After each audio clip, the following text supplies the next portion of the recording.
الله. الحمد لله وكفى وسلام على عباده الذين اصطفى. أما بعد فأعوذ بالله من الشيطان الرجيم. بسم الله الرحمن الرحيم. ونفس وما سواها فألهمها فجورها وتقواها قد أفلح من زكاها. سبحان ربك رب العزة عما يصفون وسلام على المرسلين والحمد لله رب العالمين. اللهم صل على سيدنا محمد وعلى آل سيدنا محمد والحمد لله رب العالمين. اللهم صل على سيدنا محمد وعلى آل سيدنا محمد والحمد لله رب العالمين. اللهم صل على سيدنا محمد وعلى آل سيدنا محمد والحمد لله رب العالمين. ایک انسان کا جسم اور دوسرا اس کے اندر روح. جسم کی حیثیت مکان کی سی ہے اور روح کی حیثیت مکین کی سی ہے. جسم انسان کی عارضی شکل ہے یا نقلی انسان ہے، مگر روح اس کے اندر اصلی انسان ہے. جسم کے بننے کی جگہ ماں کا پیٹ ہے. ماں کے پیٹ میں انسان کے جسم کو اللہ تعالیٰ بنواتے ہیں. تو اگر جسم ماں کے پیٹ میں مکمل طور پر نہ بنے اور دنیا میں آ جائے تو دنیا کے پیٹ میں آ کر پھر اس کی وہ تکمیل نہیں ہوتی. جو ادھورا پن وہ ماں کے پیٹ سے لے کر آتا ہے وہ اسی طرح رہتا ہے. مثال کے طور پر کسی بچے کی پیدائش کے بعد پتہ چلا جی اس کے ہاتھ کی تو انگلیاں پوری نہیں. اب سب ڈاکٹر مل کر وہ اس کو انگلیاں نہیں دے سکتے. اگر کوئی بندہ مادر ذات اندھا ہے، نابینا ہی پیدا ہوا، اب سارے ڈاکٹر مل کر اس کو بینائی نہیں دے سکتے. تو جسم کے بننے کی جگہ وہ ماں کا پیٹ ہے. ماں کے پیٹ میں انسان کا جسم مکمل ہوتا ہے. اور انسان کے شخصیت کے بننے کی جگہ یہ زمین اور آسمان کا پیٹ ہے. جیسے جسم سازی کا مقام ماں کا پیٹ، تو شخصیت سازی کا مقام یہ زمین اور آسمان کا پیٹ. یہاں پر انسان کے اعمال سنورتے ہیں، اس کے اخلاق بنتے ہیں، کردار بنتا ہے، اس کی شخصیت کے اندر اس کی شخصیت کو مکمل ہونا ہوتا ہے. تو یہ کردار والا معاملہ جو ہے اس کا تعلق یہاں دنیا کے ساتھ ہے. اب اگر کوئی بندہ انسان دنیا میں اس نے محنت نہیں کی اپنے آپ کو بنانے کی، اپنے آپ کو سنوارنے کی، اور اس کی شخصیت میں کوئی کمی رہ گئی اعمال کے اعتبار سے، کردار کے اعتبار سے، اخلاق کے اعتبار سے، تو اب یہ کمی آخرت میں پوری نہیں ہوگی. اس لیے دنیا کی زندگی کا ایک ایک لمحہ بہت قیمتی ہے. یہ زندگی ہے تو بہت تھوڑی سی، آخرت کے مقابلے میں اس کی کوئی حیثیت ہی نہیں. اگر آخرت کا ایک دن، قیامت کا ایک دن 50,000 سال کا تصور کر لیا جائے تو آپ اندازہ لگائیں کہ یہ 50-60 سال کی زندگی اس کے مقابلے میں کیا بنتی ہے. تو اتنی مختصر زندگی، اتنی تھوڑی زندگی، لیکن قیمت کے اعتبار سے یہ بہت قیمتی ہے. اس زندگی کا ایک ایک لمحہ، ایک ایک منٹ، ایک ایک سیکنڈ انسان کی اربوں خربوں سال کی زندگی یا بنا رہا ہے یا پھر انسان کی اربوں اور خربوں سال کی زندگی بگاڑ رہا ہے. اس لیے قیمت کے اعتبار سے اس زندگی کے ایک ایک لمحے کی اہمیت بہت زیادہ ہے. تو یہاں پر ہم نے اپنے اوپر محنت کرنی ہے، اپنے آپ کو سنوارنا ہے.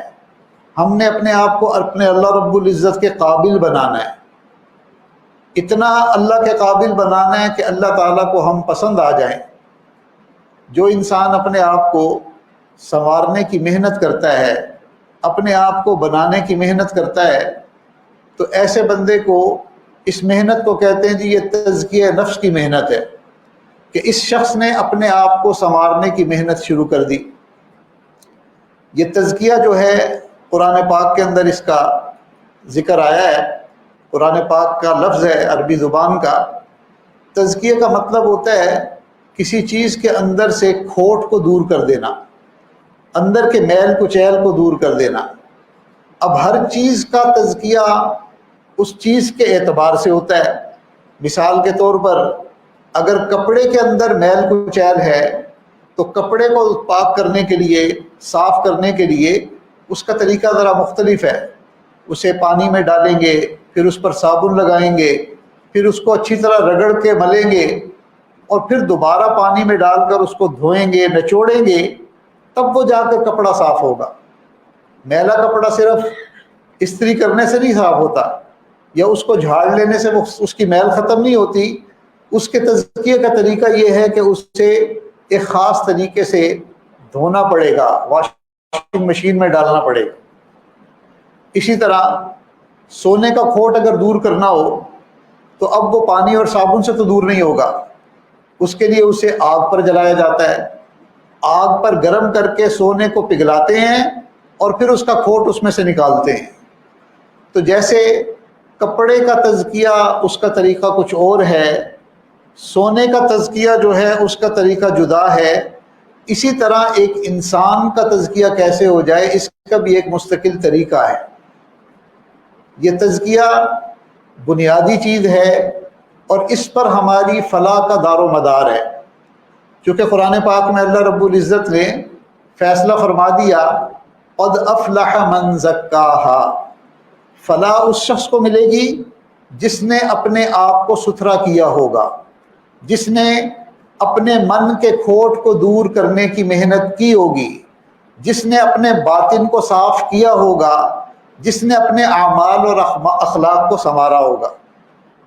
تو انسان کے انسان بننے کا جو پروسیس ہے، انسان کے انسان بننے کی جو محنت ہے، اسے تزکیہ کی محنت کہتے ہیں، کہ انسان اندر سے پاک ہو جائے۔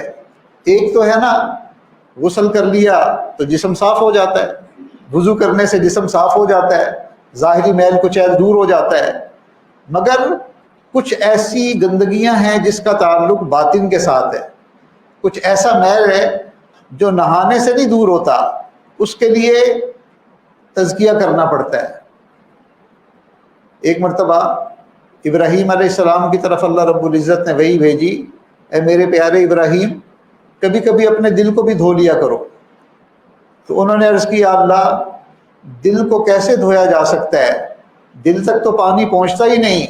تو اللہ رب العزت نے فرمایا کہ اے میرے پیارے ابراہیم یہ دل عام پانی سے نہیں دھلتا، یہ آنکھ سے نکلنے والے آنسوؤں کے پانی سے دھلتا ہے۔ تو کبھی کبھی میرے خوف سے، میری یاد سے آنسو بہا لیا کرو تاکہ تمہارا دل صاف ہو جائے۔ تو اندر کا جو میل کچیل ہے نا وہ کسی اور طریقے سے دور ہوتا ہے، اس کے لیے محنت کرنی پڑتی ہے، اعمال کو سنوارنا پڑتا ہے، اخلاق کو سنوارنا پڑتا ہے، ورنہ کئی ایسی بیماریاں رہ جاتی ہیں انسان کے اندر کہ ان کا علاج ہی نہیں ہوتا، تو شخصیت ادھوری رہتی ہے۔ اب دیکھیں مثال کے طور پر چند بیماریاں ہیں جو ہمارے مشائخ ہمیں بتاتے رہتے ہیں کہ بھی تکبر ایک بیماری ہے۔ اب یہ تکبر کا جو بیماری ہے، اس تکبر کی وجہ سے انسان کی جو پرسنالٹی ہے وہ کبھی اعتدال میں نہیں رہ سکتی، اس میں توازن نہیں رہ سکتا۔ ایسا بندہ ہمیشہ ایک خاص کیفیت میں رہتا ہے اور دوسرے اللہ کے بندوں کو حقیر سمجھتا ہے، ان کو چھوٹا سمجھتا ہے، اس لیے یہ کبھی بھی کسی کے ساتھ صحیح طرح معاملہ کر ہی نہیں سکتا۔ جب ایک سامنے والے بندے کی اہمیت ہی دل میں نہیں اور اس کا چھوٹا پن اس کے دل میں ہے تو اس کے رویہ بھی تبدیل ہو جائے گا، اس کی گفتگو کا انداز بھی تبدیل ہو جائے گا، اس کے معاملات بھی بگڑ جائیں گے۔ تو اس لیے یہ تکبر ایک بیماری ہے۔ اب ہمیں جسمانی بیماریوں کو تو پتہ ہے کہ جی فلاں بیماری اس کا یہ علاج، مگر یہ جو باطن کی بیماری ہے اس کو آج ہم بیماری سمجھتے ہی نہیں۔ حدیث مبارکہ میں آتا ہے لا يدخل الجنہ، وہ شخص جنت میں داخل نہیں ہوگا من کان فی قلبہ مثقال ذرۃ من الکبر، جس کے دل میں رائی کے دانے کے برابر تکبر ہوگا۔ اب ذرا اندازہ لگائیے کہ یہ کتنی بری بیماری ہے کہ اس کا ایک ذرہ جنت سے محرومی کا سبب بن رہا ہے، ایک ذرہ انسان کے جنت میں جانے میں رکاوٹ بن رہا ہے۔ اور اگر پہاڑوں کے برابر تکبر ہو، آج تو ہمارے پاس تھوڑا سا پیسہ آ جائے، اسٹیٹس ہمارا بدل جائے، کھانے کو ہمیں ترنوالے ملنے شروع ہو جائیں، پیٹ کا مسئلہ حل ہو جائے، تو ہم تو اپنے برابر کسی کو سمجھتے ہی نہیں ہیں، ہمیں تو ہر بندہ چھوٹا اور حقیر نظر آ رہا ہوتا ہے، جبکہ اس بیماری کا ایک ذرہ جنت سے محرومی کا سبب بن رہا ہے۔ اس لیے ہمارے مشائخ فرماتے ہیں کہ یہ ایٹمی گناہ ہے، تکبر ایٹمی گناہ ہے، کہ جیسے ایٹم بھی ایک ذرہ ہوتا ہے مگر کتنی تباہی پھیلا دیتا ہے، تو یہ تکبر کا گناہ بھی ایک ایٹمی گناہ ہے جس کی وجہ سے بہت فساد پھیلتا ہے۔ ایسا بندہ غصے میں بھی رہے گا، بدتمیزی بھی کرے گا، بدخلقی کا مظاہرہ بھی کرے گا، ظلم کا ارتکاب بھی کرے گا۔ اس ایک بیماری سے کئی بیماریاں جنم لیتی ہیں۔ اسی طرح انسان کے اندر ایک بیماری ہوتی ہے جسے حسد کہتے ہیں۔ نبی علیہ الصلوۃ والسلام نے ہمیں تاکید فرمائی ایاکم والحسد، کہ تم حسد سے اپنے آپ کو بچانا۔ فإن الحسد يأكل الحسنات كما تأكل النار الحطب، حسد انسان کی نیکیوں کو یوں کھا لیتا ہے جیسے آگ سوکھی لکڑی کو کھا لیتی ہے۔ اب ذرا غور کیجیے، نیکی کرنا کوئی اتنا آسان کام بھی نہیں ہے۔ بھئی فجر کے لیے مسجد میں جل کے جانا اتنا آسان ہوتا تو آج مسجدیں بھری بھی نہ ہوتی۔ اللہ تعالیٰ توفیق ڈالتے ہیں، آنکھ کھلتی ہے، بندہ وضو کرتا ہے، تیاری کرتا ہے، پھر مسجد میں جا کر نماز پڑھتا ہے، تو بہرحال ایک اچھا خاصا مجاہدہ ہے، ایک محنت ہے۔ اتنی محنت سے کی ہوئی نیکیاں اگر حسد کی آگ میں جل کر راکھ ہو جائیں تو اس سے بڑا خسارہ اور کیا ہوگا، اس سے بڑا نقصان کیا ہوگا۔ کتنی بری بیماری ہے یہ حسد، کہ انسان کی ہوئی نیکیاں یہ کھا لیتا ہے۔ اب یہ حسد جو ہے آپ دیکھیں کہ بھائیوں کے درمیان، آپس میں کلیگ ہیں ان کے درمیان، ایک مسجد کے نمازیوں کے درمیان، پڑوسیوں کے درمیان، کہاں ہے جہاں پر حسد نہیں ہوتا۔ حسد کی وجہ سے بیک بائٹنگ ہوتی ہے، غیبتیں ہوتی ہیں، لیگ پولنگ ہوتی ہے، دوسرے کو گرانے کے جذبے ہوتے ہیں، اس کی تدبیریں ہوتی ہیں۔ حسد ایک بیماری مگر 100 بیماریوں کی ایک بیماری، اس کی وجہ سے اور کتنی مصیبتیں جنم لے لیتی ہیں۔ جس بندے سے بندے کو حسد ہوتا ہے نا، تو اس کی غیبت کو وہ جائز سمجھتا ہے کہ اس کی غیبت کرنا تو شاید میرا حق بنتا ہے۔ کبھی بیوی سے بیٹھ کر اس کی باتیں کرے گا، کبھی دوست کے سامنے بیٹھ کر اس کے تذکرے کرے گا، اور وہ گناہ غیبت جس کے بارے میں فرمایا الغیبت اشد من الزنا، کہ غیبت زنا سے بھی زیادہ سخت بیماری ہے، زنا سے بھی بڑا گناہ ہے، لیکن حسد کی وجہ سے انسان اس گناہ میں مبتلا ہو جاتا ہے۔ تو یہ تکبر کا مرض، حسد کا مرض، اس کی وجہ سے بہت سے گناہوں کے دروازے کھل جاتے ہیں۔ اب یہ باطنی امراض ہیں۔ اسی طرح شہوت بھی ایک بیماری ہے جس کا تعلق انسان کی باطن سے ہے۔ اب یہ دنیا کے ڈاکٹر یہ ہمارے چاہے بلڈ ٹیسٹ کر لیں یا ہمارا جو ہے نا وہ جو مرضی کسی مشین پر ٹیسٹ کر لیں، وہاں یہ بیماریاں نہیں آئیں گی، ان کی مشینوں میں، ان کے ٹیسٹوں میں یہ بیماریاں نہیں آئیں گی۔ ہاں اللہ والوں کی صحبت میں جائیں گے، ان کی باتیں سنیں گے، یا وہ ہمیں ہمارے باطن کو پڑھ کر بتا دیں گے کہ بھئی اس مرض میں مبتلا ہے یہ بندہ۔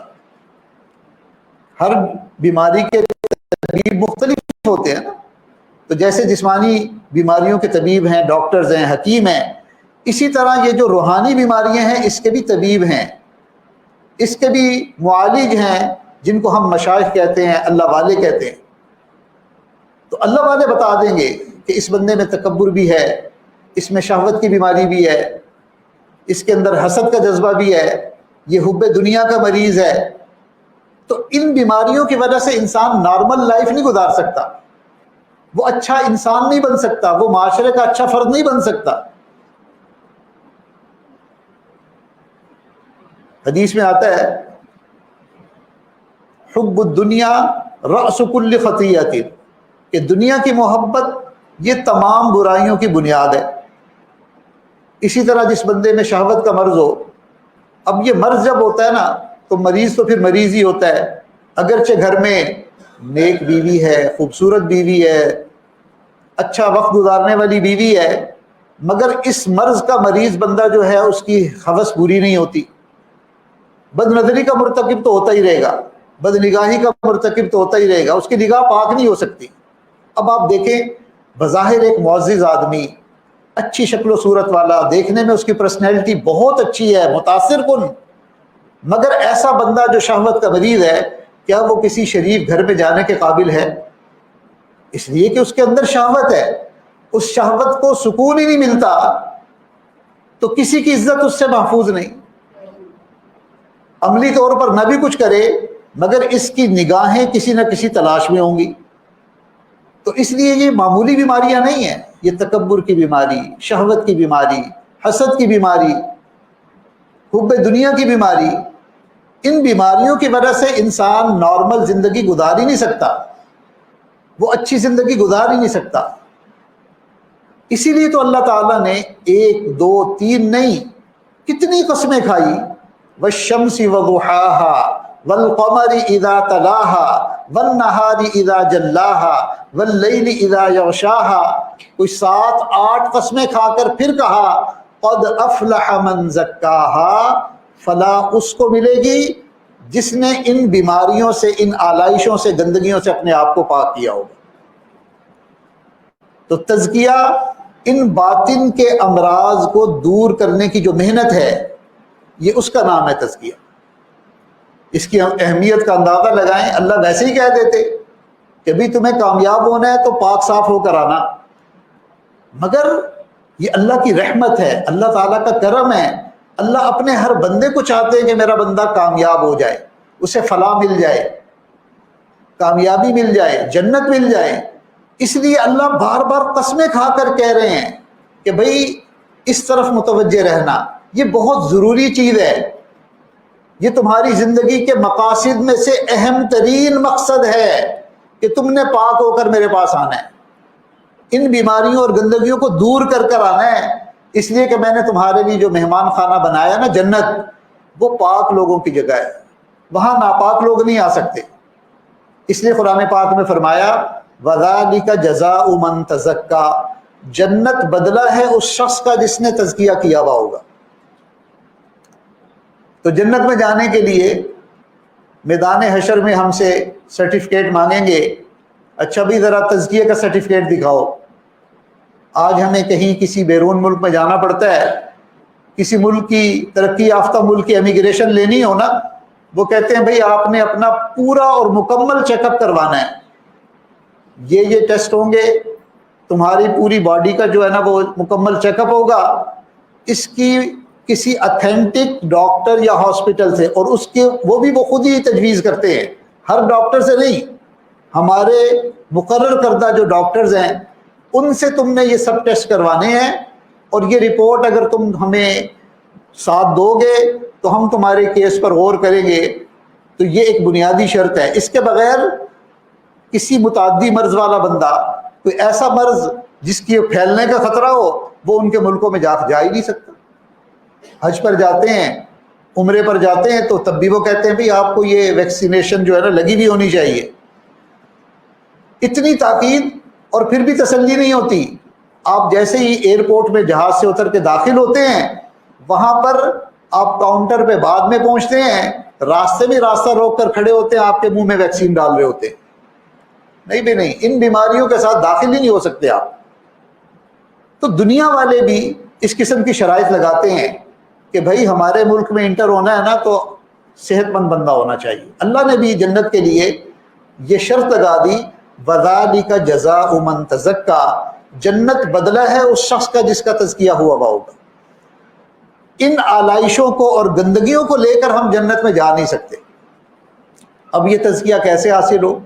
دیکھیں، فلاح کہتے ہیں ایسی کامیابی کا ملنا جس کے بعد کبھی ناکامی نہ ہو، ایسی عزت جس عزت کو کبھی زوال نہ آئے، کبھی ذلت نہ ہو اس کے بعد، اور سب سے بڑھ کر ایسا عروج جس کو زوال ہی نہ ہو، اور اللہ رب العزت کا ایسی رضا کا، اللہ کی رضا کا مل جانا کہ اس کے بعد اللہ کبھی ناراض نہ ہو، اس کو کہتے ہیں فلاح۔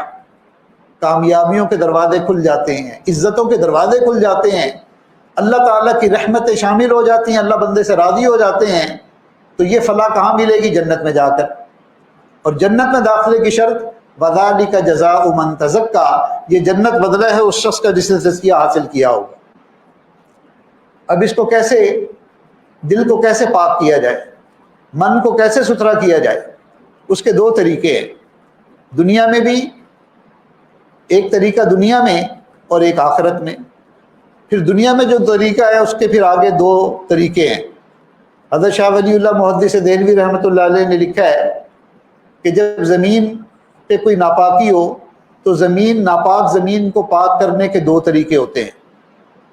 ایک تو یہ کہ زمین کے اوپر سورج کی روشنی پڑے اور اتنی تیز روشنی ہو کہ اس کی دھوپ کی حدت اور شدت سے وہ ناپاکی ختم ہو جائے، جل جائے، حتیٰ کہ اس کی بو ختم ہو جائے، اثر ختم ہو جائے۔ اب اس زمین کے بارے میں فقہا فتویٰ دیں گے کہ ہاں اب یہ پاک ہو گئی، اس لیے کہ نجاست کا سارا اثر ختم ہو گیا۔ اور دوسرا طریقہ زمین کے پاک کرنے کا یہ ہے کہ اس زمین پر بارش برسے، موسلا دھار بارش، اتنی تیز بارش کہ وہ اس گندگی کو بہا کر لے جائے اور اس کا نام و نشان نہ رہے۔ اب جب وہ زمین خشک ہوگی تو فقہا کہیں گے یہ زمین پاک ہو گئی۔ تو وہ فرماتے ہیں کہ انسان کا دل جو ہے نا، یہ بھی ایک زمین ہی کی مانند ہے۔ اس دل کے زمین کو پاک کرنے کے بھی دو طریقے ہیں۔ پہلا طریقہ کہ انسان کسی مرشد کی صحبت میں رہے، کسی مربی کی صحبت میں رہے، کہ کوئی ایسا بندہ ہو جو اس کو سمجھائے، اس کی تربیت کرے، اس کو روک ٹوک کرے، تو کسی شیخ کامل کی نظر میں رہے۔ چنانچہ وہ انسان کو اس کی تربیت بھی کریں گے، نصیحت بھی کریں گے، اس کو مشورہ بھی دیں گے، اور ساتھ ساتھ اس کو پرہیز بھی بتائیں گے۔ جیسے ڈاکٹر لوگ دوا بھی دیتے ہیں مگر پرہیز بھی بتاتے ہیں، تو مشائخ بھی دل کی دوا بھی دیتے ہیں مگر اس کے ساتھ ساتھ گناہوں کا پرہیز بھی بتاتے ہیں۔ اس لیے کہ پرہیز جو ہے نا، یہ بہت ضروری چیز ہے۔ حدیث میں آتا ہے الوقایۃ خیر من العلاج، کہ پرہیز علاج سے بہتر ہے۔ کئی دفعہ پرہیز ہی کی برکت سے بندے کو دوائی کھانے کی ضرورت نہیں پڑتی، ساری زندگی دوائی نہیں کھاتا، اس لیے کہ اس کو پرہیز کی عادت ہوتی ہے۔ تو اہل اللہ، اللہ والے، مشائخ، مرشد، پیر، یہ کیا کرتے ہیں کہ یہ نصیحت بھی کرتے ہیں، سمجھاتے بھی ہیں، راستہ بھی دکھاتے ہیں، رہنمائی بھی کرتے ہیں، مگر ساتھ ساتھ درد دل کی دوا کے ساتھ ساتھ پرہیز بھی بتاتے ہیں کہ بھئی ان گناہوں سے آپ نے اپنے آپ کو بچانا ہے، ان گناہوں سے آپ نے۔ تو اس کی ابتدا کہاں سے ہوتی ہے؟ توبہ سے۔ دیکھیں، تین چیزوں کو اللہ تعالیٰ نے قرآن میں، فلاح کو تین چیزوں کے ساتھ جوڑا۔ سب سے پہلے نمبر پر فرمایا وَتُوبُوا إِلَى اللَّهِ جَمِيعًا أَيُّهَا الْمُؤْمِنُونَ لَعَلَّكُمْ تُفْلِحُونَ، اے ایمان والوں تم سب کے سب مل کر اللہ تعالیٰ سے توبہ کرو تاکہ تمہیں فلاح مل جائے۔ تو سچی پکی توبہ جو ہوتی ہے نا، اس سے بندے کی فلاح کی جو منزل ہے، یوں سمجھ لیں کہ اس منزل پر بندہ قدم رکھ دیتا ہے۔ اور دوسرا تزکیے کے ساتھ فلاح کو جوڑا، قد افلح من زکاہا، فلاح پا گیا وہ شخص جس نے اپنا تزکیہ کیا۔ اور تیسرا فرمایا قد افلح المؤمنون الذین هم فی صلاتهم خاشعون، فلاح پا گئے وہ ایمان والے جو اپنی نمازیں خشوع اور خضوع کے ساتھ ادا کرتے ہیں۔ تو اس کا فلاح کی جو محنت ہے، تزکیے کی جو محنت ہے، اس میں سب سے پہلا قدم کیا ہوتا ہے؟ توبہ کرنی ہوتی ہے۔ تو جب کوئی بندہ کسی شیخ کے پاس جاتا ہے تو سب سے پہلا کام کیا کرتا ہے؟ وہ اسے گناہوں سے سچی پکی توبہ کرواتے ہیں۔ اسی لیے ہم جب مشائخ کی خدمت میں جاتے ہیں تو ہمیں وہ کہتے ہیں بھئی مل کر سب توبہ کر لیں، اجتماعی طور پر توبہ کر لیں، اس لیے کہ فلاح کا پہلا قدم توبہ سے شروع ہوتا ہے۔ اب جب توبہ کر لی، اب کیا کریں؟ اب اس توبہ پر استقامت کے لیے ہمیں ذکر بتایا جاتا ہے، تسبیحات بتائی جاتی ہیں، مراقبے بتائے جاتے ہیں، اور گناہوں سے پرہیز بتایا جاتا ہے۔ چنانچہ انسان جب کسی مربی کے زیر یعنی ان کی زیر نظر رہ کر، ان کے زیر تربیت رہ کر یہ محنت شروع کرتا ہے، اس کا باطن سنورنا شروع ہو جاتا ہے، پاک ہونا شروع ہو جاتا ہے، اندر ستھرا ہونا شروع ہو جاتا ہے۔ اب جب وہ نماز کے لیے نیت باندھتا ہے تو ابتدا سے انتہا تک ایک لمحہ بھی ایسا نہیں ہوتا کہ اللہ تعالیٰ کی یاد سے وہ غافل ہو، اس لیے کہ جب وہ نماز سے باہر غافل نہیں ہوتا تو نماز میں غفلت کہاں سے آئے گی؟ تب اس کو خشوع والی نماز نصیب ہوتی ہے۔ اگر یہ محنت نہ کی ہوئی ہو، ساری زندگی ہم نمازیں پڑھتے رہتے ہیں، کبھی کسی رکعت میں کسی کا دھیان آ گیا، کبھی کوئی کام یاد آ گیا، کبھی کوئی معاملہ بن گیا، کتنی مشکل ہوتی ہے ہمیں اپنے نماز میں اپنا دھیان جمانے میں۔ تو پہلا قدم توبہ، دوسرا تزکیے کی محنت، پھر اللہ تعالیٰ خشوع اور خضوع والی نماز بندے کو عطا فرما دیتے ہیں۔ تو یہ راستہ، تو وہ فرماتے ہیں کہ سب سے پہلے نمبر پر کسی شیخ کامل کی صحبت میں رہے۔ اچھا، صرف یہی نہیں ہوتا کہ وہ وعظ و نصیحت ہی کرتے ہیں، اللہ تعالیٰ نے ان کی نگاہوں کے اندر ایسی جاذبیت رکھی ہوتی ہے، ان کی نظر کا ایسا فیضان ہوتا ہے کہ جیسے سورج کے اندر سے نکلنے والی شعائیں زمین کی ناپاکی کو دور کر دیتی ہیں، کئی مرتبہ اللہ والوں کی آنکھوں سے نکلنے والی توجہات کی شعائیں بندے کے دل کے اندر کی گندگیوں کو مٹا دیتی ہیں۔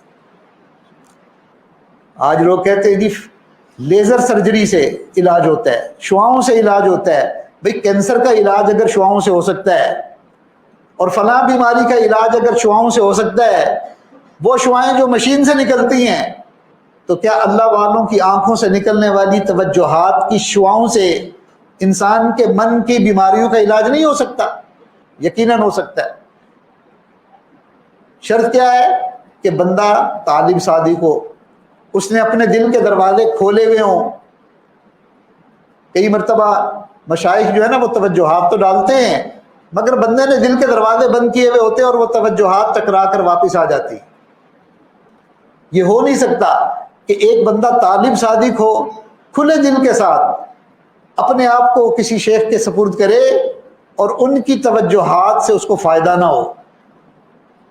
مشینوں کی اثر سے فائدہ ہو جاتا ہے۔ آج کل ایک نیا علاج ہے، ہمیں ایک ڈاکٹر نثار صاحب ہیں اسلام آباد میں، وہ فرمانے لگے کہ ہم ایک نیا علاج دریافت ہوا ہے کہ ہمیں میڈیسن جو ہے نا وہ کسی کو دینی نہیں پڑتی، وہ ٹرانسمٹ ہو جاتی ہے، ٹرانسمیشن کے ذریعے اس کا اثر، بس ہمیں مریض کا جو ہے نا بال چاہیے ہوتے ہیں، یا اس کا جو ہے نا یہ تھوک چاہیے ہوتا ہے، یا اس کا بلڈ چاہیے ہوتا ہے، اس کی وجہ سے جو میڈیسن ہے وہ ٹرانسفارم ہو جاتی ہے خود بخود، چاہے وہ دنیا کے کسی حصے میں ہو۔ اور انہوں نے کہا کہ اس سے ہزاروں لوگوں کو اس سے فائدہ ہو چکا ہے۔ تو بھائی اگر مشین سے کوئی چیز ٹرانسفارم ہو کر کسی کے اندر جو ہے نا اس پہ اثر ڈال دیتی ہے، تو توجہات بھی اسی طرح اثر کرتی ہے۔ تو دل کی زمین کو پاک کرنے کا طریقہ اللہ والوں کی صحبت، اور پھر ان کے بتائے ہوئے طریقے پر جب بندہ ذکر کرتا ہے، ذکر کی وجہ سے اللہ کی رحمت کی ایسی بارش دل پر ہوتی ہے کہ وہ دل کی گندگی اور میل کچیل کو دور کر دیتی ہے۔ ذکر اللہ شفاء القلوب، اللہ تعالیٰ کا ذکر دل کی بیماریوں کے لیے شفا ہے۔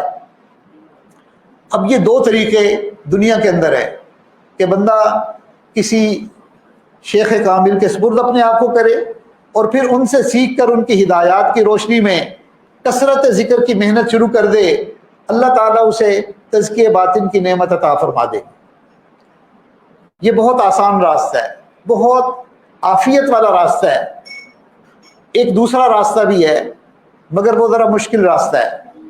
وہ کیا کہ اگر ایک بندہ سنی انسنی کرتا رہے، وقت کو ٹالتا رہے، اگنور کرتا رہے، تو یار یہ باتیں تو ہوتی رہتی ہیں، دیکھی جائے گی، اور موت کا فرشتہ آ گیا، مہلت ختم ہو گئی،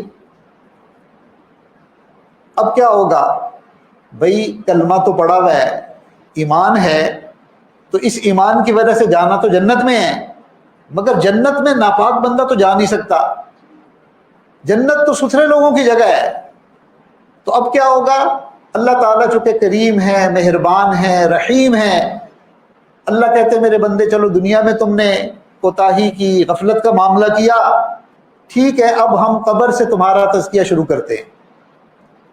جیسے دنیا میں کوئی بندہ بیمار ہو نا، ڈاکٹر لوگ اسے پہلے سے وارننگز دینا شروع کر دیتے ہیں، بھئی آپ تھوڑا سا پرہیز کیا کریں، میٹھا کم کھایا کریں، آپ چربی والی چیزیں کم کھایا کریں، ایسا نہ ہو کہ اچانک جو ہے نا وہ دل کی شریانیں بند ہو، ہارٹ اٹیک ہو جائے۔ تو کئی مرتبہ انسان ایک کان سے سن کے نکالتا رہتا ہے، تو ہارٹ اٹیک جب ہوتا ہے تو پھر اچانک ایمرجنسی ہوتی ہے، پھر نارمل گولیوں سے کام نہیں چلتا، اسٹروک ہو جائے، ہارٹ اٹیک ہو جائے، کوئی ایمرجنسی ہو جائے تو سب سے پہلے کیا کرتے ہیں؟ ہاسپٹل میں کہاں لے کر جاتے ہیں بتائیے؟ ایمرجنسی روم میں، اس لیے کہ اب تو ایمرجنسی ہو گئی ہے نا، اب کوئی نارمل معاملہ نہیں ہے، ایمرجنسی روم میں لے کر جاتے ہیں، اور وہاں پر جو عملہ ہوتا ہے وہ 2-4 سوال پوچھتا ہے، کوئک کویسچن۔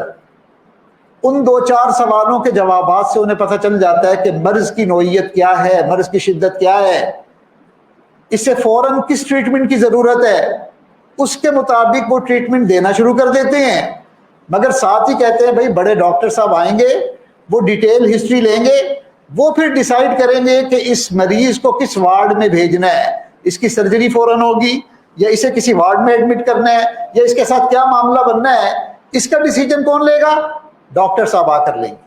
لیکن کچھ نہ کچھ ٹریٹمنٹ وہ ایمرجنسی والے بھی دینا شروع کر دیتے ہیں، کوئی انٹروینئس انجیکشن لگا دیتے ہیں، کوئی ڈرپ لگا دیں گے۔ بالکل اسی طرح دنیا میں نیک لوگ، مشائخ، علماء، صلحاء وقتاً فوقتاً ہمیں وارننگ دیتے رہتے ہیں، بھائی یہ بیماریاں ہیں، یہ تکبر کی بیماری، حسد کی بیماری، شہوت کی بیماری، حب دنیا کی بیماری، کینہ کی بیماری، ان بیماریوں کی وجہ سے روحانی ہارٹ اٹیک کا خطرہ ہے، پلیز اپنی طرف توجہ دے لیں، موت سے پہلے پہلے ان کا علاج کروا لیں۔ تو کئی سمجھدار لوگ ہوتے ہیں، عقل مند لوگ ہوتے ہیں، وہ ان کی بات پر لبیک کہتے ہوئے اپنے علاج کی طرف متوجہ ہو جاتے ہیں، اور کئی بیچارے ہم جیسے بھی ہوتے ہیں جو سوچتے ہی رہتے ہیں، غفلت میں وقت گزار دیتے ہیں۔ تو اب موت کا وقت آ گیا اور بندے نے تزکیہ نہیں کروایا، تو یوں سمجھ لیں کہ اب اس کا تزکیہ کہاں ہوگا؟ آخرت کے ہسپتال میں۔ اور آخرت کے ہسپتال کا ایمرجنسی روم کیا ہے؟ قبر۔ قبر کے اندر بھی وہاں کا ایک عملہ ہے جو آ کر 2-3 کویسچن کرتا ہے، کوئک کویسچن۔ من ربک، تیرے رب کون؟ من نبیک، تیرے نبی کون؟ ما دینک، تیرا دین کیا؟ اچھا دنیا میں نا کئی مریض بڑے ہوشیار ہوتے ہیں، ہوشیار سے زیادہ بے وقوف ہوتے ہیں۔ وہ کیا کرتے ہیں؟ ڈاکٹر کے پاس جا کر بھی نہ اپنی بیماریاں چھپا رہے ہوتے ہیں، اصل بات ہی نہیں بتاتے، اور گھر آ کر کہتے ہیں میں نے ڈاکٹر صاحب کو پتہ ہی نہیں چلنے دیا۔ بھئی آپ نے اپنا ہی نقصان کیا، آپ نے اگر پتہ نہیں چلنے دیا، نہیں وہ پھر سرجری کروانی پڑ جاتی ہے، وہ تو پھر یہ ہو جاتا ہے، تو وہ اس طرح کے کام کر کے سمجھتے ہیں ہم نے بڑا کمال کیا، تو دھوکہ دے دیتے ہیں۔ مگر قبر کے اندر معاملہ ایسا نہیں ہوگا، وہاں زبان سے بندہ جو ہے نا وہ جواب نہیں دے سکے گا، وہاں زبان سے وہ جواب نکلے گا جو اس کے دل کے اندر کی کیفیت ہوگی۔ جب پوچھیں گے نا من ربو کا، تو ربی اللہ یہ جواب ہے۔ یہ جواب کس کی زبان سے نکلے گا؟ جس نے زندگی اللہ کے حکموں کے مطابق گزاری ہوگی، اللہ کو اپنا رب مان کر اللہ تعالیٰ کی مرضی اور حکم کے مطابق زندگی گزاری ہوگی، وہ کہے گا ربی اللہ۔ اور جس نے زندگی اپنی من مرضی سے گزاری، اپنی چاہتیں پوری کرنے میں گزاری، اور اللہ تعالیٰ کی مرضی کو اس نے پس پش ڈالا ہوگا، آپ یقین کیجئے اللہ کے محبوب فرماتے ہیں کہ اس کی زبان سے نکلے گا ہا لا ادری، افسوس افسوس میں نہیں جانتا، مجھے نہیں پتا،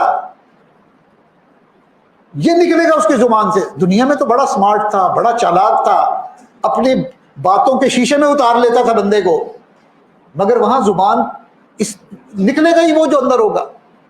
من نبیو کا، تیرے نبی کون؟ ایک حدیث میں آتا ہے کہ اللہ کے محبوب کا منور چہرہ سامنے کر دیا جائے گا کہ اس شخص کے بارے میں تم کیا کہتے ہو؟ اب جس نے اللہ کے محبوب کی سنتوں کو سینے سے لگایا ہوگا، ان کی سنتوں پر عمل کیا ہوگا، نبی علیہ السلام کے اسوہ حسنہ پر عمل کیا ہوگا، وہ تو فوراً کہے گا یہ میرے پیارے نبی علیہ السلام ہیں، یہ میرے سردار ہیں، میرے آقا ہیں، یہ میری آنکھوں کی ٹھنڈک ہے، یہ میرے دل کا چین ہے۔ اسے تو اپنی منزل سامنے مل جائے گی، فوراً کہے گا کہ یہ محمد الرسول اللہ ہے۔ اور جس بندے نے اللہ کے محبوب کی معاشرت کے خلاف کافروں کی معاشرت کو اختیار کیا، ان کے طریقوں کو پسند کیا، ان کا رہنا سہنا، ان کے رنگ ڈھنگ، ان کی شکل و صورت، ان کے زندگی کے طریقے، آپ یقین کیجئے کہ اس کی زبان سے نکلے گا ہا ہا لا ادری، وہ اللہ کے محبوب کو پہچاننے سے انکار کر دے گا۔ کتنی حسرت ہوگی، کتنا افسوس ہوگا، کتنی پریشانی اور پشیمانی ہوگی کہ یعنی نبی علیہ السلام ہماری تو ساری امیدوں کا مرکز ہی وہ ذات ہے کہ جن کی شفاعت پہ ہمارا بیڑا پار ہونا ہے، مگر تب ہوگا نا جب ہم انہیں پہچان پائیں گے۔ پہچانیں گے ہی نہیں تو اللہ کے محبوب بھی پھر ہمیں نہیں پہچانیں گے۔ اور دین کے بارے میں جو سوال ہوگا نا، دین کو اپنی زندگی کا اوڑھنا بچھونا بنایا ہوگا، شریعت کو اپنا مزاج بنایا ہوگا، شریعت کی ہر بات۔ آج لوگ شریعت کو سمجھتے ہیں کہ نہیں ہم ایسے ہی ٹھیک ہیں، شریعت کا قانون نافذ ہو گیا تو پھر ہاتھ کٹیں گے، کوڑے لگیں گے، یہ ہوگا وہ ہوگا۔ زبان سے کلمہ پڑھتے ہیں، کہتے ہیں ہم نمازیں پڑھتے ہیں، جمعہ پڑھتے ہیں، عید پڑھتے ہیں، مگر شریعت ہمارے بارے میں نہیں آتی۔ تو جن کی ایسی سوچ ہوگی نا، آپ یقین کیجئے جب ان سے پوچھیں گے کہ تمہارا دین کیا، وہ کہیں گے ہا ہا لا ادری، آئی ڈونٹ نو، مجھے نہیں پتا، میں نہیں جانتا۔ تو ان سوالوں کے جواب سے فرشتوں کو اندازہ ہو جائے گا کہ مرض کی کیا نوعیت ہے، یہ کفر و شرک کا مریض ہے یا اسے گناہوں کا نزلہ زکام ہے۔ اچھا، کچھ خوش نصیب ہوں گے، دنیا میں تیاری کی ہوگی، محفل ذکر میں آتے تھے، اللہ والوں سے جڑے ہوئے تھے، دعائیں مانگتے تھے، روتے تھے، فکر تھی، انشاءاللہ اللہ کی رحمت سے امید ہے کہ ان کو وہ سب سوالوں کے جواب ٹھیک دیں گے۔ اور پھر جیسے دنیا میں ہم نے دیکھا ہے کہ جس کی رپورٹیں کلیئر ہوتی ہے نا، تو اسے کہتے ہیں بھی آپ ایئر کنڈیشن ویٹنگ روم میں آرام سے بیٹھے مزے سے، ڈاکٹر صاحب بس آپ کی رپورٹس پہ سائن کر کے ہم آپ کو بھی فائنل کر کے دیتے ہیں، آپ اس وقت تک ہمارے لاؤنج میں بیٹھے ہیں، ویٹنگ روم میں بیٹھے ہیں، وہاں اے سی بھی ہے، صوفے بھی لگے ہوئے ہیں، آپ اگر چاہیں تو کافی بھی پی سکتے ہیں، آپ کو بھی ٹھنڈا پانی بھی پلا دیں گے۔ بالکل اسی طرح جو اپنے جوابات صحیح دے لیں گے نا اس ایمرجنسی روم میں، اللہ تعالیٰ ان کی قبر کو جنت کا باغ بنا دیں گے، جنت کی کھڑکی کھول دی جائے گی، جنت کی خوشبوئیں آئیں گی، ہوائیں آئیں گی، اور ان کے لیے وہ زندگی قبر کے عرصہ جیسے کوئی ایئر کنڈیشن ویٹنگ روم، یہ تو تشبیہ دینے کے لیے، ورنہ جہاں براہ راست جنت کی خوشبوئیں آ رہی ہوں، اندازہ لگائیں وہ کیسی زبردست قبر ہوگی۔ اس کے لیے وہ تنگ کوٹھڑی نہیں ہوگی، حد نگاہ تک اللہ اس کی قبر کو وسیع کر دیں گے۔ حدیث کے الفاظ ہیں، نبی علیہ السلام نے فرمایا قبر آخرت کی منزلوں میں سے پہلی منزل ہے، یا جنت کے باغوں میں سے ایک باغ ہے یا جہنم کے گڑھوں میں سے ایک گڑھ ہے، یہ کوئی درمیان کی چیز نہیں ہے، یا جنت کا باغ ہوگا ہماری قبر یا جہنم کا گڑھا ہوگا۔ تو وہ خوش نصیب جو دنیا میں تیاری کر کے گئے ہوں گے، انہوں نے تزکیے کو پا لیا ہوگا، اللہ تعالیٰ ان کی قبر کو جنت کا باغ بنا دیں گے، وگرنہ دوسری صورت میں کچھ نہ کچھ ٹریٹمنٹ وہیں شروع کر دیں گے۔ اچھا بھئی نماز قضا کر دیتے تھے نا، چلو تمہیں ذرا انجیکشن لگایا جائے، تمہیں ڈرپ لگائی جائے۔ حدیث پاک میں آتا ہے کہ اگر کوئی بندہ جان بوجھ کر فرض نماز کو قضا کرے گا تو ایک گنجا سانپ اس پر قبر میں مسلط کیا جائے گا جو اسے ڈسنا شروع کرے گا اور اس کے زہر پورے جسم میں سرائیت کر جائے گا۔ جس نماز کو قضا کیا تھا اس وقت سے لے کر اگلی نماز تک ڈستا رہے گا، اگر اگلی نماز بھی قضا کی تھی پھر ڈسنا شروع کرے گا اس سے اگلی نماز تک۔ جیسے دنیا میں انٹروینیس انجیکشن لگا دیتے ہیں نا، پورے جسم میں فوراً اثر چلا جاتا ہے، اسی طرح وہاں پر بھی معاملہ ہوگا کہ ایسا پائتھن، ایسا سام مسلط کریں گے جس کا زہر پورا سرائیت کر جائے گا۔ کئی دفعہ مریضوں کو فزیوتھراپی کی بھی ضرورت ہوتی ہے، وہ کہتے ہیں جی فزیوتھراپسٹ کو بلاؤ۔ حدیث میں آتا ہے کہ قبر میں ہر بندے کو ضغطہ قبر پیش آئے گا، اور ہر انسان کے اعمال کے مطابق وہ معاملہ ہوگا۔ نیک لوگوں کے لیے وہ جو ضغطہ ہے وہ ایسے ہی ہوگا جیسے ان کی مٹھی چاپی کی جا رہی ہے، ان کا مساج کیا جا رہا ہے۔ اب کسی نیک آدمی کو اگر اس کے خدام میں سے کوئی سعادت مند خادم دباتا ہے تو اس سے تکلیف تو نہیں ہوتی نا، آرام ملتا ہے۔ تو ضغطہ تو سب کو، نیک اور بد سب کو پیش آئے گا، مگر نیکوں کے لیے وہ راحت کا سبب بنے گا۔ وہ قبر کا ہلکا سا دبانا وہ اللہ تعالیٰ نے ایک حجت پوری کرنی ہے، ایک بات کو پورا کرنا ہے، تو ان کے لیے راحت کا سبب بن جائے گا۔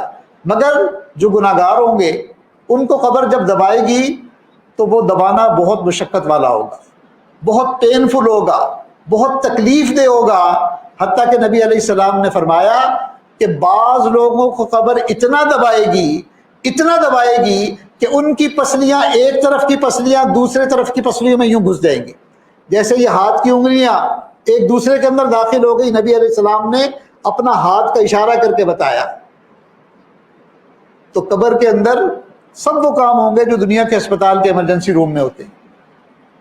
پھر اصل معاملہ جو ہے نا وہ تو میدان حشر میں ہوگا، جب طبیب اعظم اللہ رب العزت جو علیم بذات الصدور ہیں، جو دلوں کے بھید جانتے ہیں، جن سے کوئی چیز چھپی بھی نہیں، اس کے باوجود اللہ تعالیٰ قانون کے تقاضوں کو پورا کرنے کے لیے سوال بھی کریں گے سامنے کھڑا کر کے، حالانکہ پتہ ہوگا اللہ کو، سب جانتے ہوں گے، پھر بھی پوچھیں گے زندگی کیسے گزاری، اپنی زندگی کے ایک ایک پل کا حساب دو، کن کاموں میں تم نے زندگی گزاری، جوانی کہاں پہ خرچ کی، کیا کیا کرتوت کرتے رہے جوانی میں۔ تیسرا سوال، علم پر کتنا عمل کیا۔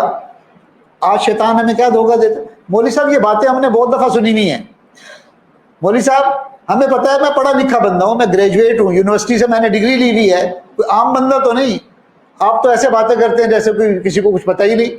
بھائی وہاں ڈگری نہیں پوچھیں گے، وہاں ہماری قابلیت نہیں پوچھیں گے، وہاں یہ نہیں دیکھیں گے کہ یہ پی ایچ ڈی ڈاکٹر تھا یا میڈیکل ڈاکٹر تھا یا کوئی بڑا سائنسدان تھا۔ وہاں جو سوال ہوگا وہ علم کے بارے میں نہیں، علم پر عمل کے بارے میں ہوگا، کہ جانتے تھے، جتنا زیادہ جانتے تھے پھر نہیں مانا تو یہی علم ہمارے لیے وبال بن جائے گا۔ حدیث میں آتا ہے کہ بندہ اپنے قدموں کو وہاں سے ہلا نہیں سکے گا جب تک ان سوالوں کے جواب نہ دے۔ پھر پوچھیں گے مال کے بارے میں 2 سوال ہوں گے، مال کہاں سے کمایا اور کہاں خرچ کیا۔ کمانے کے بھی حدود ہیں اور خرچ کرنے کی بھی حدود ہیں۔ کئی دفعہ دوست کہتے ہیں جی ہمارے حلال کا پیسہ ہے، حلال کی کمائی ہے، ہم جیسے مرضی اڑائیں، جو مرضی کریں۔ نہیں بھائی، ہم آزاد نہیں ہیں دنیا کے اندر، ہم اللہ کے بندے ہیں، اللہ کے نبی علیہ السلام کے امتی ہیں۔ ہم نے اپنے مال کو خرچ بھی کرنا ہے تو اللہ کے حکم کے مطابق، یہ تھوڑی ہے کہ اس کو ہم جو ہے نا دنیا کے گناہوں کے اندر اور گلچھڑوں کے اندر ہم ضائع کر دیں۔ تو مال کے کمانے کے بارے میں بھی پوچھا جائے گا اور خرچ کرنے کے بارے میں بھی پوچھا جائے گا۔ اب دیکھیں نا کتنا کاروائی تو پوری ہو گئی، مگر اللہ رب العزت اتمام حجت کے لیے فرمائیں گے اس کی رپورٹس بھی لے آؤ۔ جیسے ڈاکٹرز کہتے ہیں نا بھائی ذرا اس کی فائل تو لے کر آؤ نا، جس میں رپورٹس ہیں، ایکس رے ہیں، فلاں ٹیسٹ ہے، ساری میڈیکل ہسٹری سامنے آ جائے گی۔ اللہ بھی فرمائیں گے اس کا نامہ اعمال بھی لے آؤ۔ اتنا کچھ ہونے کے باوجود پھر بھی کہیں گے نامہ اعمال بھی لے آؤ۔ ووضع الکتاب، جب کتاب کو پیش کیا جائے گا، فَتَرَ الْمُجْرِمِينَ مُشْفِقِينَ مِمَّا فِيهِ، اب مجرم جو ہے نا وہ کپ کپا رہے ہوں گے، تھر تھر کانپ رہے ہوں گے، اس لیے کہ انہیں پتہ ہوگا کہ ہمارا سب کیا چٹھا، سارا نامہ اعمال اس میں لکھا ہوا ہے۔ وَيَقُولُونَ يَا وَيْلَتَنَا مَا لِهَذَا الْكِتَابِ، کہیں گے ہائے ہماری بربادی، یہ کس قسم کی کتاب ہے؟ لا يغادر صغیرۃ ولا کبیرۃ الا احصاها، کوئی چھوٹی بڑی بات ایسی نہیں جو اس میں نہ لکھی ہو۔ ہم تو سمجھتے تھے کہ 7 پردوں میں چھپ کر یہ کام کیا تھا، ہم تو سمجھتے تھے کہ محفوظ قلعوں کے اندر ہم نے یہ کام کیا تھا، رات کے اندھیرے میں کیا تھا، جنگل کی تاریکی میں کیا تھا، ہم تو سمجھتے تھے کہ فرشتوں کو بھی پتہ نہیں چلا ہوگا۔ لا یغادر صغیرۃ ولا کبیرۃ الا احصاها، ہر چھوٹی بڑی بات، ہر خفیہ اور ظاہر بات اس میں سب کچھ لکھی ہوئی ہے۔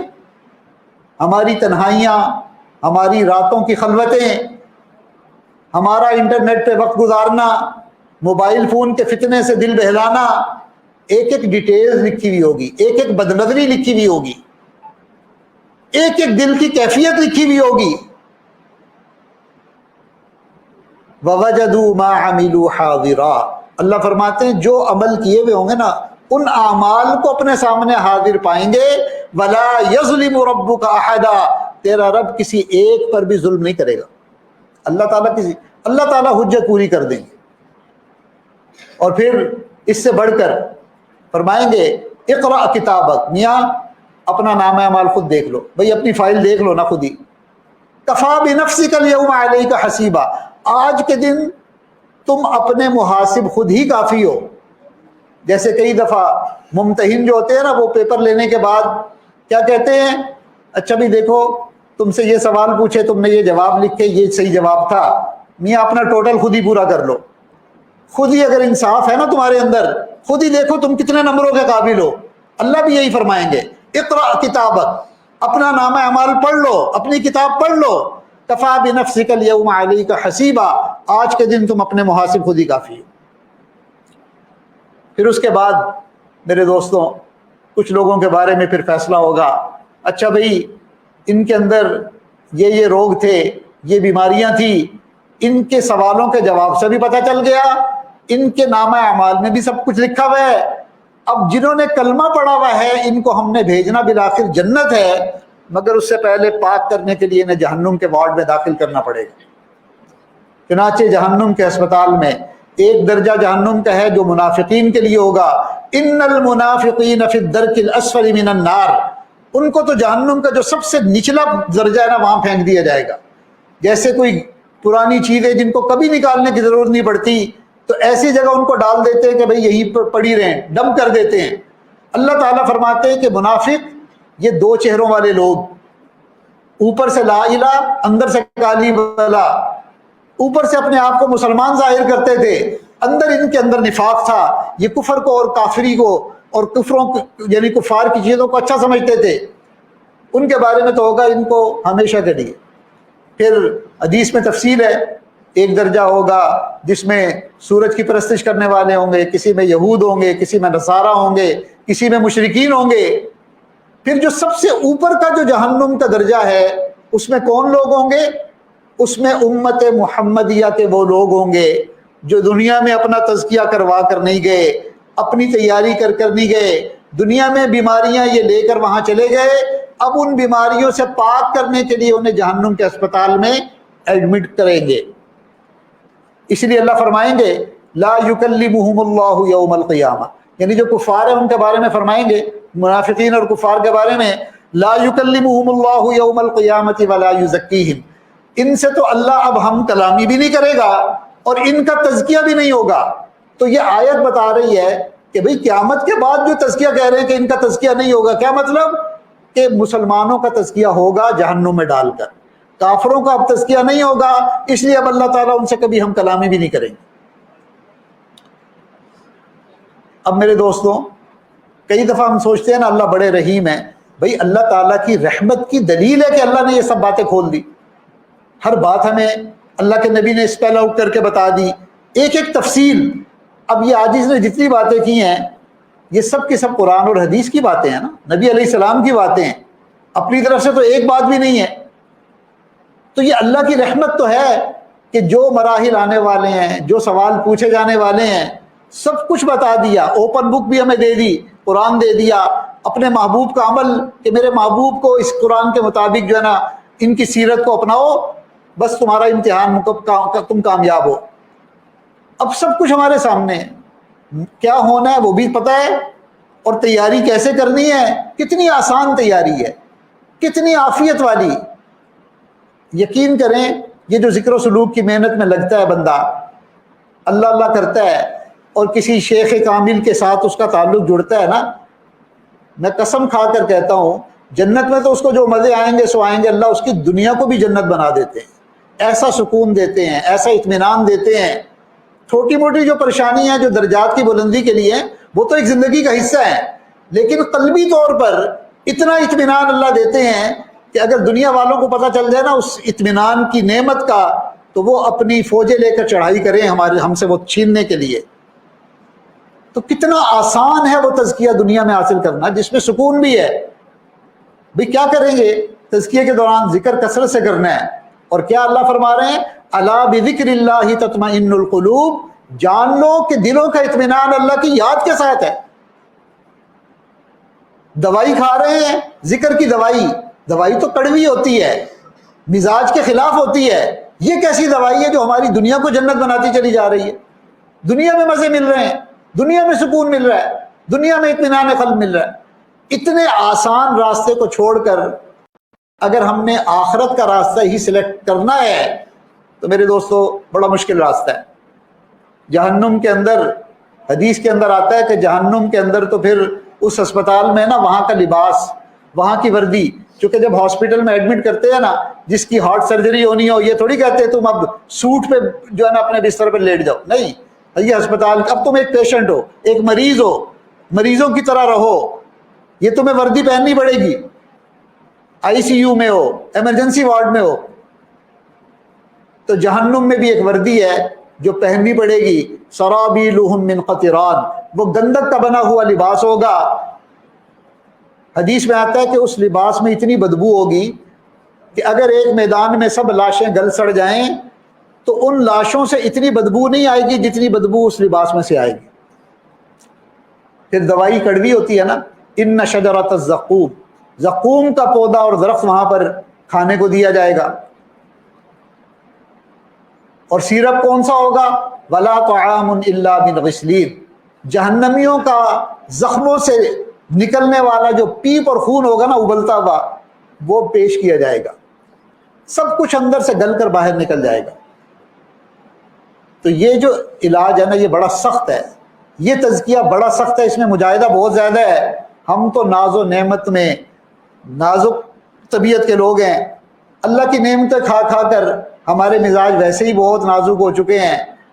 ہمارے لیے عافیت کا راستہ یہی ہے کہ ہم دنیا میں جو طریقہ ہے نا، جو محنت کا طریقہ، ہم اسی کو اپنا لیں.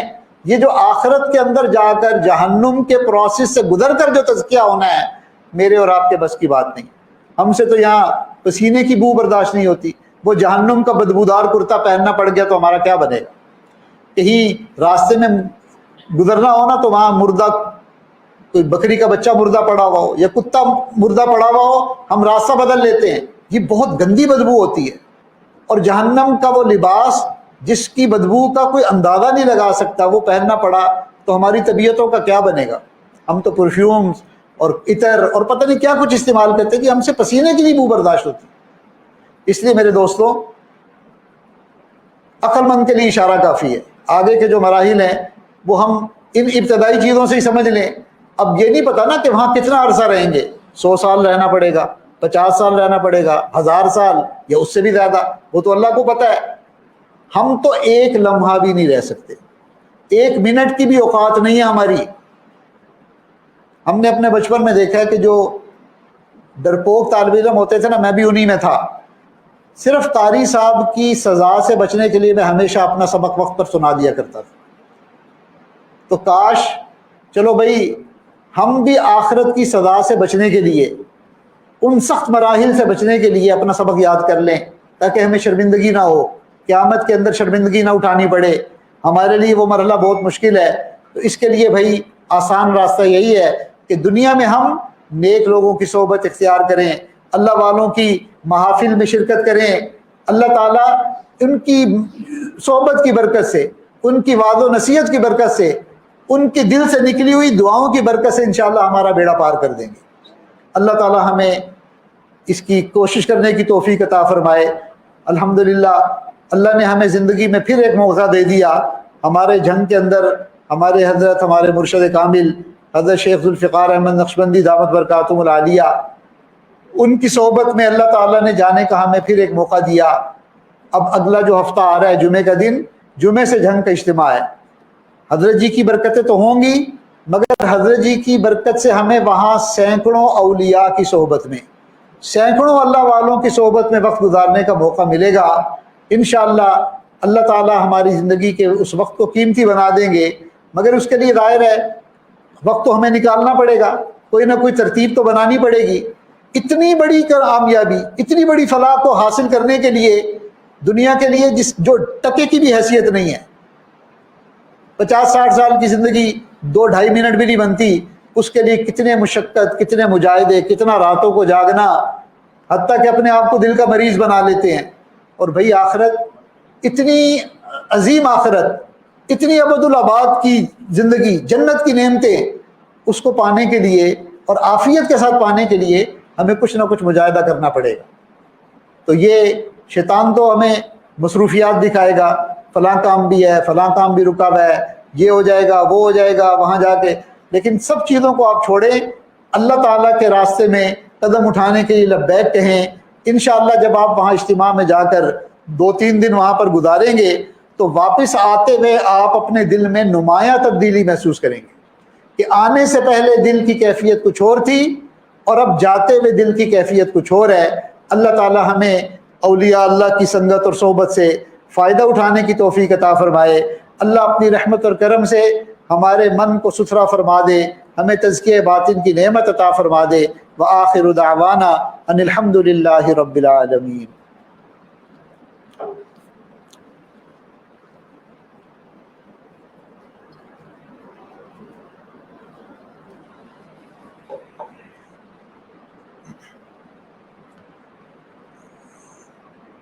دعا کر لیں، دعائی کر لیں، تھوڑی دیر کے لیے مراقبہ کر لیں، آنکھیں بند کر لیجیے۔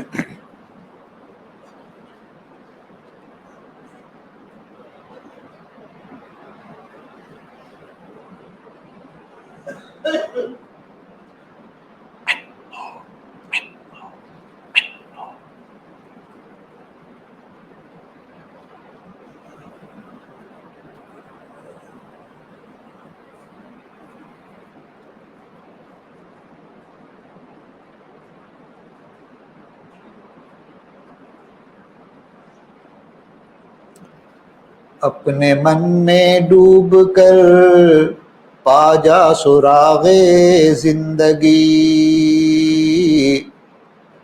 اپنے من میں ڈوب کر پا جا سراغ زندگی، تو اگر میرا نہیں بنتا نہ بن اپنا تو بن، من کی دنیا سوز و مستی جذب و شوق، تن کی دنیا سود و سودا مکر و فن، من کی دولت ہاتھ آتی ہے پھر جاتی نہیں، من کی دولت ہاتھ آتی ہے پھر جاتی نہیں، تن کی دولت چھاؤں ہے آتا ہے دھن جاتا ہے دھن، پانی پانی کر گئی مجھ کو قلندر کی یہ بات، پانی پانی کر گئی مجھ کو قلندر کی یہ بات، تو جھکا جو غیر کے آگے نہ تن تیرا نہ من،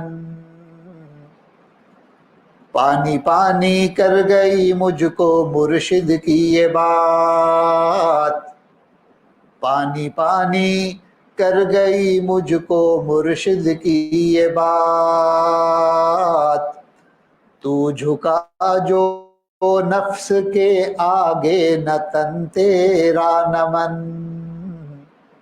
اپنے من میں ڈوب کر پا جا سراغ زندگی، تو اگر میرا نہیں بنتا نہ بن اپنا تو بن۔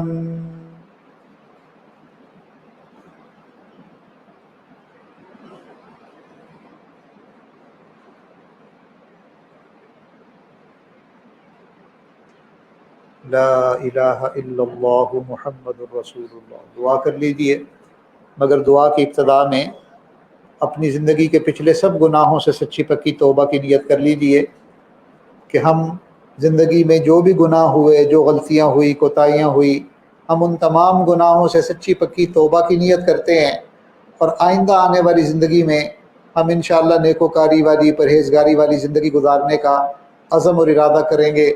اے اللہ اپنی رحمت سے ہماری اس نیت کو قبول فرما، ہماری اس توبہ کو قبول فرما۔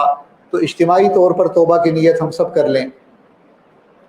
الحمدللہ رب العالمین والعاقبۃ للمتقین والصلاة والسلام على أفضل الأنبياء والمرسلين يا أول الأولين يا آخر الآخرين يا راحم المساكين يا أرحم الراحمين يا حي يا قيوم برحمتك نستغيث نستغفرك اللهم من جميع الذنوب والخطايا ونتوب إليك لا ملجأ ولا منجا ولا ملتجا منك إلا إليك اللهم إنك عفو تحب العفو فاعف عنا اللهم إنك عفو کریم تحب العفو فاعف عنا۔ اے پروردگار عالم، ہم سب کے سب آپ کے عاجز اور مسکین بندے ہیں۔ اے اللہ، ہم اپنے گناہوں پر نادم اور شرمندہ ہیں۔ اے اللہ، آج کی اس محفل میں ہم مل کر توبہ کرنا چاہتے ہیں۔ اے اللہ، اپنی رحمت سے ہماری توبہ کو قبول فرما لیجئے، ہماری اس توبہ کو توبۃ النصوح بنا دیجئے۔ اے اللہ، ہم اپنی زندگی بھر کے تمام گناہوں سے سچی پکی توبہ کی نیت سے اے اللہ آپ سے معافی مانگتے ہیں۔ اے اللہ، ہمارے تمام گناہوں کو معاف فرما، ہماری خطاؤں سے درگزر فرما، ہمارے عیبوں کی پردہ پوشی فرما، ہماری نگاہوں کو پاک فرما، ہمارے دلوں کو صاف فرما۔ اے اللہ، جو گناہ جان بوجھ کر کیے ان کو معاف فرما، جو انجانے میں کیے معاف فرما، دن میں کیے معاف فرما، راتوں میں کیے معاف فرما۔ اے اللہ، جو گناہ تنہائیوں میں کیے معاف فرما، جو لوگوں کی محفلوں میں بیٹھ کر کیے معاف فرما۔ پروردگار عالم، جو گناہ ہمیں یاد ہیں ان کو بھی معاف فرما، اور ایسے بھی بہت سے گناہ ہیں جو ان گنت گناہ ہیں ہمارے نامہ اعمال میں لکھے ہوں گے، ہم بھول جانے کی وجہ سے توبہ بھی نہ کر سکے۔ اے اللہ، آج ہم توبہ کرتے ہیں، اپنی رحمت سے معاف فرما دیجئے، کرم سے معاف فرما۔ اے اللہ، جن گناہوں کو گناہ سمجھ کر کیا ان کو بھی معاف فرما، اور آج وہ دور آ گیا کہ ہم گناہ بھی کرتے ہیں اور گناہ کو گناہ ماننے سے بھی انکاری ہو جاتے ہیں۔ اے پروردگار عالم، ہماری اس چوری اور سینہ زوری کو معاف فرما، ہمارے اس دوہرے جرم کو معاف فرما۔ اے اللہ، اپنی رحمت سے اے اللہ ہمارے دلوں کو صاف فرما۔ اے اللہ، ہمیں تزکیہ نفس کی نعمت عطا فرما، تزکیہ باطن کی نعمت عطا فرما۔ اے اللہ، ہمارے من کو ستھرا فرما۔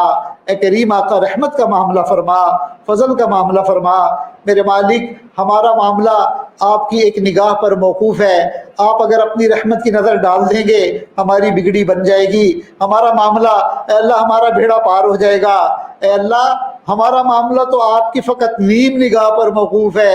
اے اللہ، آپ اگر ابھی نگاہ کر دیں اے اللہ من کی سب گندگیاں دور ہو جائیں۔ پروردگار، آپ کرم فرما دیجئے۔ اے اللہ، ہم جتنے لوگ بھی یہاں پر جمع ہوئے ہیں اے اللہ، دل میں نیت تو یہی ہے کہ ہمیں تزکیے کی نعمت مل جائے، ہم اچھے بن جائیں۔ میرے مالک، اچھے بننے کی نیت سے ہی تو یہاں پر آتے ہیں۔ پروردگار، آپ اچھا بنا دیجئے، آپ بہت اچھے ہیں، آپ اتنے اچھے ہیں کہ آپ کے جیسا اچھا ہونے کی کوئی حد ہی نہیں۔ اے اللہ، ہم بہت برے ہیں۔ اے اللہ، مجھے اپنی پستی کی شرم ہے، آپ کی رفعتوں کا خیال ہے، مگر اپنے دل کو میں کیا کروں۔ پروردگار عالم، اسے پھر بھی شوق وصال ہے۔ اے اللہ، اپنی تمام پستیوں کا اقرار کرنے کے باوجود ہمارا دل تو یہی چاہتا ہے کہ یہ دل آپ کی محبت کا مقام بن جائے۔ آپ ہمارے دل کو محبت سے دیکھیں، آپ ہمارے دل میں آ جائیں، ہمارے دل میں سما جائیں، ہمیں اپنی محبت کی نعمت عطا فرما دیں، ہمیں اپنے عشق کی نعمت عطا فرما دیں۔ میرے اللہ، ہمارے لیے نیک بننا مشکل ہے، آپ کے لیے ہمیں نیک بنا لینا بہت آسان ہے۔ پروردگار، آپ اپنی رحمت کا معاملہ فرمائیے، اپنے کرم کا معاملہ فرمائیے۔ اے اللہ، ہمیں اچھا بنا دیجئے، ہمیں نیک بنا دیجئے۔ اے اللہ، ہمیں اس قابل بنا دیجئے کہ ہم آپ کو پسند آ جائیں۔ اے اللہ، ہمیں اپنے محبوب کا امتی بننے کے قابل بنا دیجئے۔ اے اللہ، ان کے مطابق اے اللہ ہمیں اپنے آپ کو ڈالنے کی توفیق عطا فرما دیجئے۔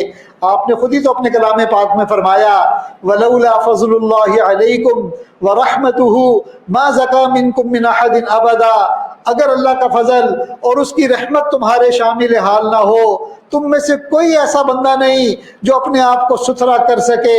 وَلَٰكِنَّ اللَّهَ يُزَكِّي مَن يَشَاءُ، اللہ جسے چاہتا ہے اسے ستھرا کر دیتا ہے۔ میرے مالک، جب آپ نے اپنے فضل سے ہمیں ستھرا کرنا ہے، اے اللہ ہماری کوششیں کم پڑ رہی ہیں۔ اے اللہ، ہم کتنے عرصے سے کوششوں میں لگے ہوئے ہیں مگر وہ تبدیلی نہیں آ رہی جو آنی چاہیے۔ لیکن میرے مالک، آپ کرم فرما دیں، آپ مدد فرما دیں، آپ رحمت کا معاملہ فرما دیں۔ اے اللہ جب ہمارا تزکیے کا معاملہ آپ کے فضل پر اور آپ کی رحمت پر موقوف ہے، اے اللہ آپ اپنا فضل شامل حال فرما دیجئے، ہماری نقل کو اصل بنا دیجئے، اے اللہ کرم فرما دیجئے، ہم سب کو تزکیہ باطن کی نعمت عطا فرما۔ اے اللہ موت سے پہلے پہلے ہمارا تزکیہ فرما۔ میرے مالک ہم قبر کا عذاب برداشت کرنے کے قابل نہیں، ہم جہنم کے، اے اللہ ہم میدان حشر کی شرمندگی برداشت نہیں کر سکتے، اے اللہ ہم جہنم میں نہیں جل سکتے۔ اے اللہ آپ اپنی رحمت سے جہنم کی آگ سے بچا لیجئے، قبر کے عذاب سے بچا لیجئے۔ اے اللہ اپنی رحمت کا معاملہ فرمائیے۔ اللہم اجعل قبورنا روضۃ من ریاض الجنہ ولا تجعل قبورنا حفرۃ من حفر النار۔ اے اللہ اپنی رحمت سے ہماری قبر کو جنت کا باغ بنا دیجئے، جہنم کا گڑھا بننے سے بچا دیجئے۔ اے اللہ اپنی رحمت کے فیصلے فرما۔ جتنے بھی دوست احباب قریب دور سے چل کر آئے ہیں، مرد ہیں یا عورتیں ہیں، دلوں میں جو نیک تمنائیں لے کر آئے ہیں، اے اللہ سب کے دل کی تمناؤں کو پورا فرما، نیک ارادوں کی تکمیل فرما، الجھے ہوئے کاموں کو اپنی رحمت سے سلجھا، اٹکے ہوئے کاموں کا ہونا آسان فرما۔ اے اللہ جو پریشان ہیں ان کی پریشانیوں کو دور فرما، جو رزق حلال کے طلبگار ہیں اے اللہ سب کو عزت اور عافیت والی، برکت اور آسانی والی روزی نصیب فرما۔ اے اللہ روزگار کے معاملے میں آسان معاملہ فرما، اور باقی وقت کو اپنی عبادت میں، اپنی بندگی میں خرچ کرنے کی ہمیں توفیق عطا فرما۔ اے اللہ جو گھر بار کی وجہ سے پریشان ہیں ان کی پریشانیوں کو دور فرما، جن گھروں میں جوان العمر بچے بچیاں ہیں ان کے لیے اپنی رحمت سے ان کے مستقبل کو روشن فرما، اچھے رشتوں کی سبیل پیدا فرما۔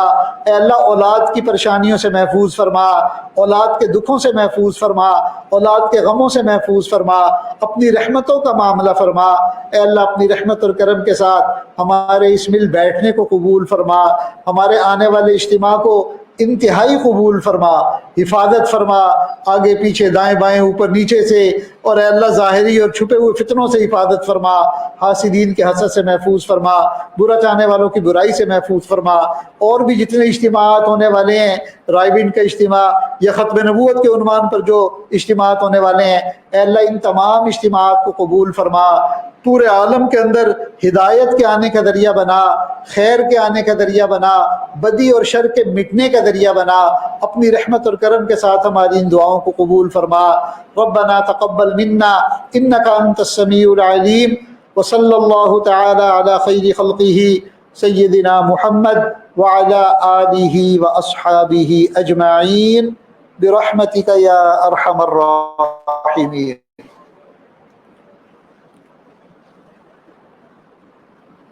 درس قرآن .com www.درسقرآن.com